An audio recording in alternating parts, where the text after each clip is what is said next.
eriwo ya ọmọ eriwo ya àyàdó àyàtọ̀ ọmọ eriwo ṣèpé ẹ kú ọdún o. Inú ti èmi dùn láti wà bí lẹ́yìn gómìnà ní kí n kí yín ẹ kú àṣeyẹ ẹ dẹ̀ kú àdúró tí àwọn gbogbo yín ẹ ó rí wípé àwọn máa ń sọ̀rọ̀ káwọn mú lérí àwọn ṣẹ àwọn ṣèlérí ní ìgbà tí àwọn ń ṣe ìpolongo ìbò wípé tí ẹ bá dìbò fáwọn táwọn bá wọlé ohun tí ẹ rí gbà láti yẹjọ́ yìí àwọn ò rí wípé ẹ bẹ̀rẹ̀ sí ní gbọ́lúdé ìṣẹ̀ṣe ó rí bí àbí ò rí bẹ́ẹ̀ mi gbọ́ ẹ bá mi fún gómìnà ní àtẹ́wọ́ lórí yẹn lẹ́yìn yẹn gómìnà tún ṣèlérí wípé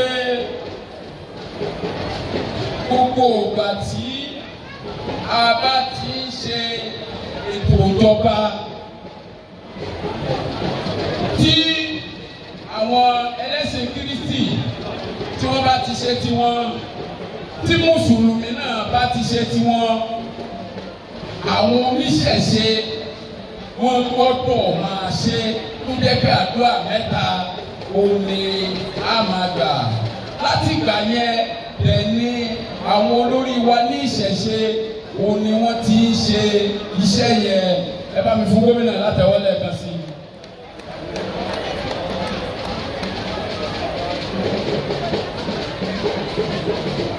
Tẹ̀wárí ẹni tí ò bá níbi àṣà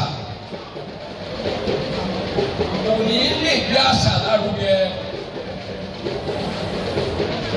àti lé àti sáré nípínlẹ̀ Ọ̀yọ́ kí wọ́n tiẹ̀ mú ọdún kan nínú ọdún àṣà wa kí ó jẹ́ àtẹ́wọ́gbà káàkiri gbogbo àgbáyé wọ́n á rí ṣe o.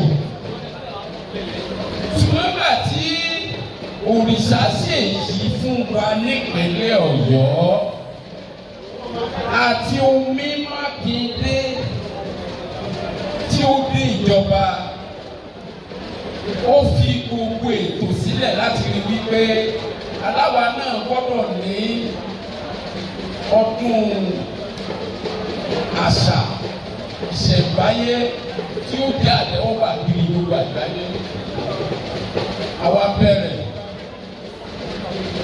ní December 5, 2023 ó ní Ṣàngó jẹ́ àtẹ́wọ́gbà káàkiri gbogbo àgbáyé tí UNESCO tó dẹ̀ tẹ́wọ́gbà tó dẹ̀ fọwọ́ sí i tí ó wá jẹ́ impact ní Sátidé tó kọjá ìtànsọ́dún Ṣàngó òní mínísítà ló gbé certificate tí UNESCO gbé kalẹ̀ certificate of inscription lórí Ṣàngó ló gbé fún gómìnà wa.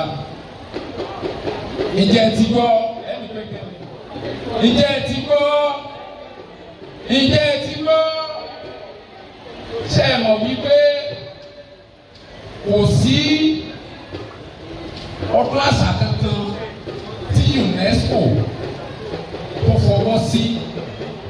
Ọ̀ṣun Òṣogbo Kúfùbẹ̀ pléèsì ni wọ́n fọwọ́ sí kì í ṣe ọdún yẹn. Ọdún àkọ́kọ́ tí wọ́n àkọ́kọ́ fọwọ́ sí ìpínlẹ̀ Ọ̀yọ́ ni ó náà ní World Ṣàngó Festival. Lásìkò ta ni lásìkò òrìṣà ṣèyí omi Mákindé ni ẹ bá mi fún wọn ní àtẹ́wọ́. Mo ní láti sọ ilé yìí torí wípé ẹni máa wọ bí àwọn ti fún àwọn Ọ̀ṣun Òṣogbo ní no ojú omi yẹn ó ní UNESCO fún ní àṣẹ ṣùgbọ́n festival gangan Ṣàngó ni ó kọ́kọ́ jẹ́ alákọ̀ọ́kọ́ ní Yorùbá. Ẹ fún gómìnà wa alákọ̀ọ́kọ́ lẹ́ẹ̀kan sí i. Ṣẹ̀wárí wọ́n ní yínníyínní kẹ́ni ó ṣe mí.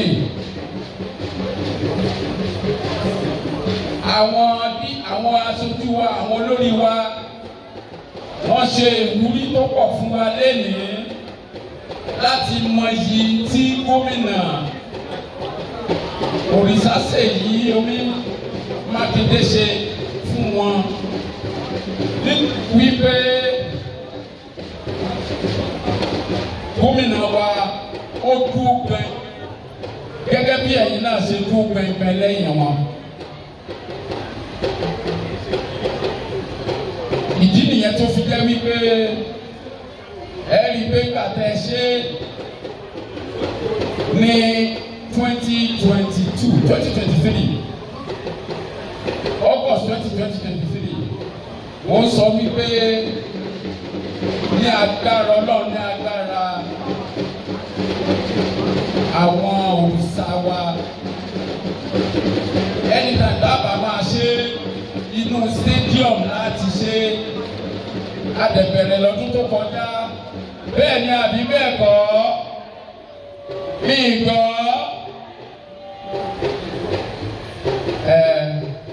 Sẹ́rí àwọn tí wọ́n lé wa, wọ́n lè bá wa.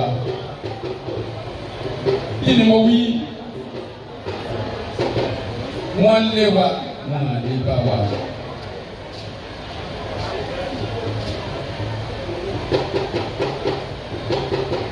Ẹ̀yin tí ẹ wá wo bàbá ṣe ṣe ẹsẹ̀ wa, ẹ ò ní pé àbíṣàgbó, àbògún, àtọ̀yà àti Yemọja àtàwọn onífá, ẹ wò bí wọ́n ṣe ń jó tí wọ́n ń yọ̀ látàárọ̀.